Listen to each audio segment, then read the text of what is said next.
കടവല്ലൂർ പഞ്ചായത്തിലെ ഒരുക്കാൻകുന്നിലെ ക്വാറി മൂലം പൊറുതിമുട്ടിയ നാട്ടുകാർ വീണ്ടും പ്രക്ഷോഭത്തിലേക്ക്.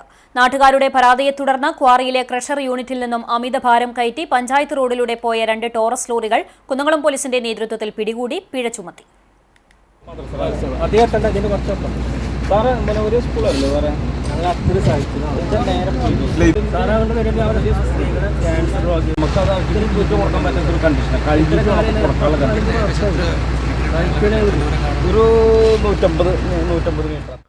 വർഷങ്ങൾക്ക് മുമ്പ് ഏറെ വിവാദങ്ങൾക്കും സമരത്തിനുമൊടുവിൽ പൂട്ടിയ ക്വാറി ശിവാലയ കമ്പനിക്ക് വേണ്ടി ക്രഷർ യൂണിറ്റ് മാത്രമായി പുനരാരംഭിക്കുകയായിരുന്നു.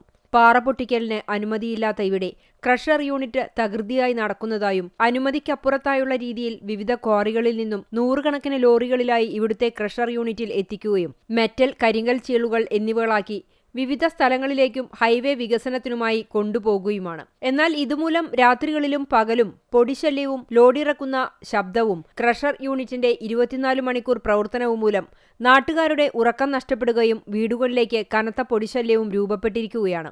കഴിഞ്ഞ ദിവസം ചേർന്ന ഗ്രാമസഭയിൽ നാട്ടുകാർ പരാതിപ്പെടുകയും അന്നുതന്നെ മേഖലയിലൂടെ കടന്നുപോകുന്ന 2 ലോറികൾ കുന്നംകുളം SI ജാബിറിന്റെ നേതൃത്വത്തിൽ പിടികൂടുകയും ചെയ്തിരുന്നു. മേഖലയിലെ ക്വാറിയുടെ പ്രവർത്തനം മൂലം ക്യാൻസർ രോഗികൾ, ശ്വാസകോശ രോഗികൾ എന്നിവരുടെ എണ്ണം വർദ്ധിക്കുകയാണെന്ന് നാട്ടുകാർ കുറ്റപ്പെടുത്തി. കൃത്രിമ രേഖകളുണ്ടാക്കി അനധികൃതവും നിയമവിരുദ്ധവുമായാണ് ക്വാറിയും ക്രഷർ യൂണിറ്റും മേഖലയിൽ പ്രവർത്തിച്ചു വരുന്നതെന്ന് നാട്ടുകാർ ആരോപിച്ചു.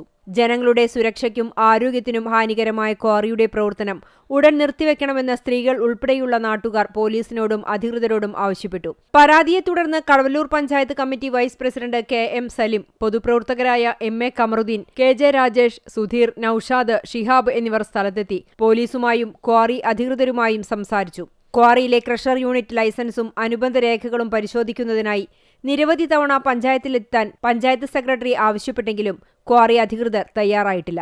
ക്വാറിയുടെ രേഖകൾ സംബന്ധമായ പരാതിയിന്മേൽ പൊതുപ്രവർത്തകൻ രാജേഷ് KJ വിവരാവകാശ നോട്ടീസ് നൽകിയെങ്കിലും ഇതുവരെ ഒരു മറുപടിയും ലഭിച്ചിട്ടില്ല. ക്വാറിയുടെ അനധികൃത പ്രവർത്തനം സംബന്ധമായി വിവിധ രാഷ്ട്രീയ പാർട്ടികൾ പഞ്ചായത്തിൽ പരാതി നൽകിയിട്ടുണ്ട്.